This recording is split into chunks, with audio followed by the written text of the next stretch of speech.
לפי זה שאלו, אם הגויה גרה אצל יהודים, וזה שאלו שאלה יפה, גויה גרה אצל יהודים, אוכלת אצלהם, מטבוחה, מרמומה, אוכלת דגים, ספיניש, אוכלת, אני יודע מה, אוכלת דברים טובים.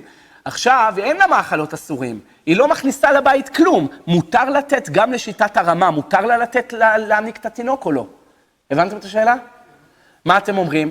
אם כל הטעם שהחלב יזיק לו בזקנותו, זה בגלל המאכלות אסורים שהיא אוכלת, והילד הזה יעבור אליו, יזיק לו בזקנותו, אז מה יהיה הדין אם היא לא אוכלת מאכלות אסורים? היא אוכלת רק מאכלות כשרים, כבר 20 שנה גרה אצלנו.